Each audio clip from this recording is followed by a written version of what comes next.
Have you ever had a negative experience, but after some contemplation you realized it's an inspirational one? Let me share with you one such thought. As we are here longer, we continue to try and get everything we can for Simcha Dov and have him be able to be supported as best as possible. As we receive each item, we are required to sign a paper in which it indicates how much it costs and that the achrayus is upon us. Additionally, that if we don't use it or if we don't need it anymore, it then goes back to the Israeli government.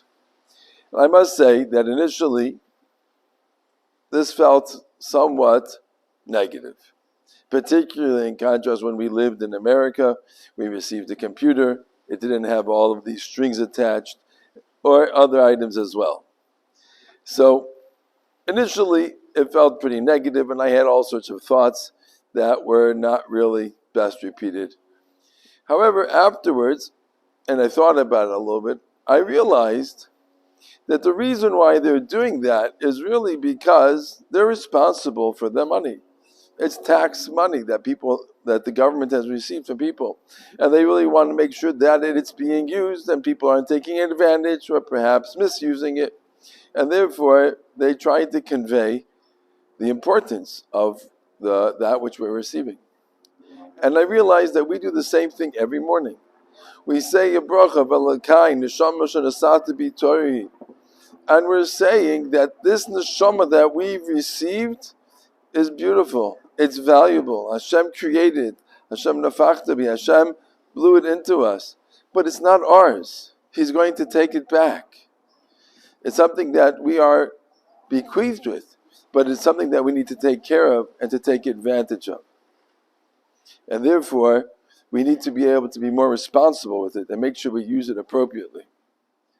But as I thought about it, I said, well, at least I understand why the government wants us to do that, because they have responsibility to the money. But what is the importance of us knowing about that we implement that as part of our daily tefillah? Now, the first thought, of course, is that we should take advantage of every day. That Hashem gives us a neshama to be able to do Torah and mitzvahs. But then I thought about something better. I was actually reminded of a story, which I believe was said with Reb Zussia of Honepoli, that as he was older and he already had become a Rebbe and people would come to him for brachas, oftentimes there would be people that would give him money either to hold or to give it tzedakah as a schus for their own bakashos.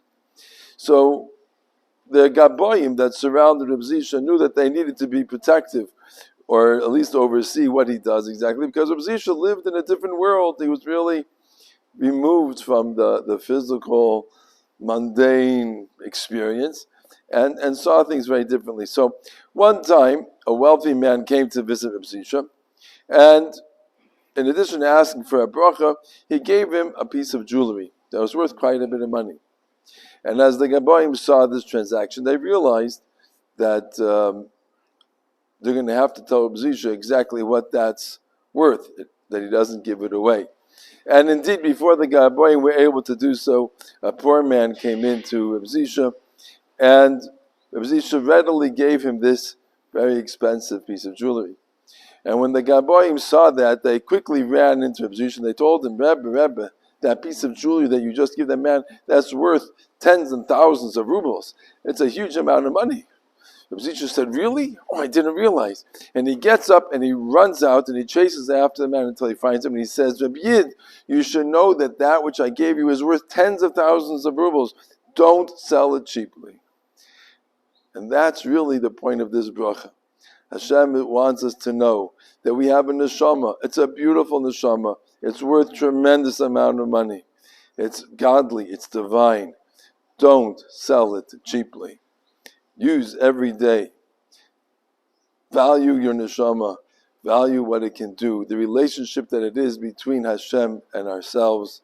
And remember always to use it wisely.